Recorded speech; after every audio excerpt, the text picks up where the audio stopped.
So guys, जैसा कि हमने स्वॉर्ड मॉडल के लास्ट एपिसोड में देखा कि एक बंदा लिन मार्चिन के पास में काफी अच्छा ऑफर लेकर आता है, जिससे कि वो यहाँ पर लिन मार्चिन से उसके काफी सारे स्टार बैचेस को खरीद लेता है। इसमें लिन मार्चिन को और उस लड़के को भी काफी ज्यादा फायदा हो जाता है, जिसके लिए मार्चिन ने उससे 1700 गोल्ड कॉइन्स चार्ज किए थे। और फिर वहां से जाने के बाद लिन मार्चिन ने काफी सारे स्टार बैचेस रेड को भी दे दिए थे, ताकि वो भी इस गेम में डिस्क्वालीफाई ना हो जाए। मास्टर्स को इस बारे में पता चल जाने पर वो लोग काफी ज्यादा नाराज भी होते हैं कि लिन मार्चिन को इस तरीके का काम नहीं करना चाहिए था। और इसी चक्कर में लेडी मास्टर और प्रोफेसर डिंग के बीच में भी बहस हो जाती है। प्रोफेसर डिंग का ये कहना था कि लिन मार्चिन सभी स्टूडेंट में सबसे ज्यादा बेहतर है, लेकिन जब वहाँ पर इस चीज का अनाउंसमेंट किया जाता है, सिलेक्शन हंटिंग रिकॉर्ड के बल पर होगा, साथ ही स्टूडेंट में स्ट्रेंथ लेवल भी होना चाहिए। इसकी वजह से काफी सारे लोग भड़क जाते हैं और वो मार्चिन से अपना पैसा वापस लेने के लिए जाते हैं। लेकिन लिन मार्चिन तो वहाँ से अपनी जान बचा के भाग रहा था, जहाँ पर फिर उसके पास में मॉर्निंग आ जाती है। साथ में वहाँ पर वो इविल गर्ल भी मौजूद थी, जो कि इस बारे में सोच रही थी कि लिन मार्चिन ने इन लोगों से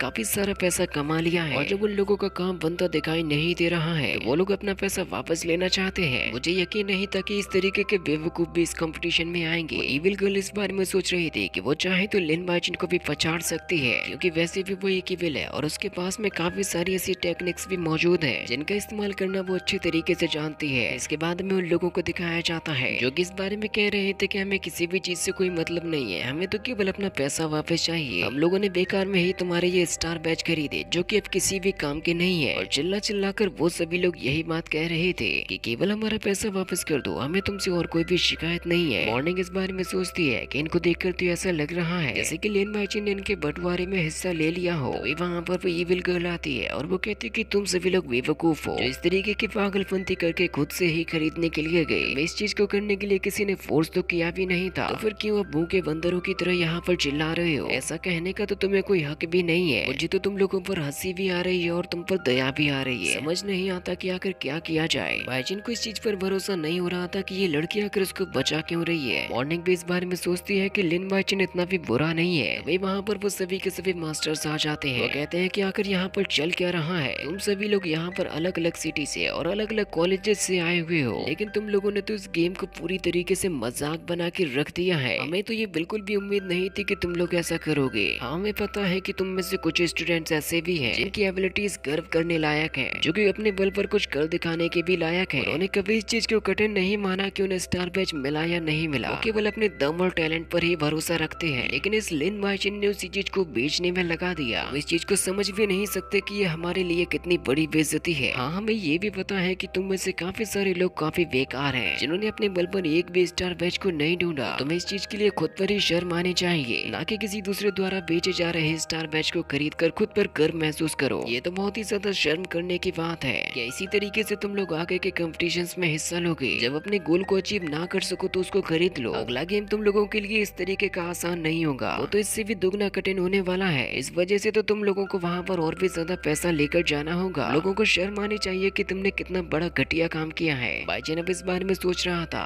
कि मुझे लगता है कि मैंने किसी रूल को तोड़ दिया है, जैसे कि शायद मुझे स्टार बैच को यहाँ पर बेचना नहीं चाहिए था। और वैसे भी कैप्टन चेन अपनी बातों में एकदम सही है। अगर इस तरीके से गेम्स को खेला जाएगा वो तो पूरी तरीके से मजाक बनकर रह जाएंगे। और ऐसे इम्पॉसिबल गेम्स में भी कमजोर लोग आगे बढ़ जाते हैं। लेकिन कुछ भी कहूँ, मुझे तो मेरा पैसा मिल चुका है। अब यहाँ पर क्या होता है मुझे उससे कोई ज्यादा फर्क भी नहीं पड़ता। और वैसे भी जो मेरे पास स्टार बैच है मैं उनको कहीं फेंकने तो नहीं वाला, क्योंकि वैसे भी मेरे हिसाब से ये स्टार बैच टोटली वेस्ट तो नहीं है। वही वहाँ पर मास्टर किंग सभी लोगों से कहते हैं कैप्टन चेन ने अभी जो सभी लोगों से कहा है वो सब कुछ एकदम सही है, क्योंकि किसी भी कंपटीशन में आगे बढ़ने का ये कोई सही तरीका नहीं है। इसीलिए अब ये गलती कभी भी किसी से दोबारा नहीं होनी चाहिए। और वैसे भी शिक्षा का उद्देश्य ये नहीं है कि हर वक्त तुम लोगों को सजा दी जाए। इसी वजह से हम लोग हंटिंग रिकॉर्ड को क्वालिफायर्स के लिए अप्लाई कर रहे हैं। जिसने जितने ज्यादा बीस्ट को हंट किया होगा वही आगे बढ़ेगा। इसी के आधार पर हम लोग पावर लेवल्स और स्टार बैचेस की संख्या का अनुपात बनाएंगे। इन्हीं तीनों चीजों का इस्तेमाल किया जाएगा फाइनल रिजल्ट को बनाने के लिए। कैप्टन चेन अब वहाँ पर सभी स्टूडेंट्स से कहते हैं कि ऑफिशियल रिजल्ट को कुछ दिनों के बाद में रिलीज कर दिया जाएगा, और जिन लोगों के भी एजुकेशनल बुक से कोई क्वेश्चन रह गए होंगे तो वो लोग पूछ सकते हैं। इसीलिए अब गवर्नमेंट को भी इस चीज के ऊपर एक अपना डिसीजन लेने के लिए थोड़ा सा वक्त तो देना पड़ेगा। और अब आप लोग वो चीज ले सकते हैं जिस चीज को रजिस्ट्रेशन के लिए जरूरत होती है। सभी के स्टार बैच उनके हाथों में होनी चाहिए। इसके बाद अब एक एक करके सभी स्टूडेंट वहाँ से आगे की तरफ बढ़ने लगते हैं। ऊपर की तरफ एक काफी बड़ी टेबल रखी जाती है जहाँ पर स्टार बैचेस को काउंट किया जाएगा। हंटिंग रिकॉर्ड को भी इसके अंदर कंबाइन किया जाएगा। बाईचुन सोचता है कि चलो उसके पास में तो काफी सारे स्टार बैच मौजूद हैं, साथ ही उसे कई महीनों तक तो अपने लिए पैसों की भी कोई कमी नहीं पड़ने वाली है। हम सभी जानते हैं कि उसने किस तरीके से अपने पास में पैसा इकट्ठा किया था और अब बाईचुन भी वहाँ पर अपनी सारी चीजों को रजिस्टर करा देता है। इसके बाद अब दरवाजों को खोलकर सभी स्टूडेंट्स को वहाँ से रवाना कर दिया जाता है, क्योंकि अब ये जो इस कंपटीशन का टेस्ट राउंड था वो कंप्लीट हो चुका था। इसीलिए अब सभी के सभी स्टूडेंट अपने अपने वाहन की मदद से अपने अपने कॉलेज की तरफ जा रहे थे, जहाँ पर हमें एक गाड़ी में बाईचुन भी बैठा हुआ दिखाई देता है। बाईचुन सोचता है कि उसे ये कभी भी नहीं लगा था कि वो इस चीज को कंप्लीट कर पाएगा। प्रोफेसर बाईचुन से पूछते हैं कि क्या तुम यहाँ पर अपना न्यू ईयर बिताना चाहते हो। बाईचुन प्रोफेसर से कहता है कि नहीं, बिल्कुल भी नहीं, ये चीज सोच भी कैसे सकते हैं कि मैं ऐसा करना चाहूंगा। प्रोफेसर बाईचुन से कहते हैं कि अभी तुम्हें इस चीज का अंदाजा भी नहीं है कि तुमने पहले कितना बड़ा लफड़ा कर दिया था। तो बाईचुन यहाँ पर किसी और ही बारे में बात करने लगता है। तो मास्टर उससे कहते हैं कि तुम मेरी बात को मत बदलो, मैं तुमसे जो पूछ रहा हूँ उस चीज का जवाब दो। ये एक बहुत ही बड़ा अचीवमेंट था कि तुमने अपने बल पर 78 स्टार बैचेस ढूंढे थे, लेकिन फिर उसके बाद तुमने एक बहुत ही बड़ी बेवकूफी वाला रास्ता चुना। अब इसके ऊपर बाईचुन का जवाब क्या होगा, क्या आप इसके बारे में जानते हो? क्योंकि इसकी आगे की स्टोरी हमें नेक्स्ट पार्ट में दिखाई जाएगी।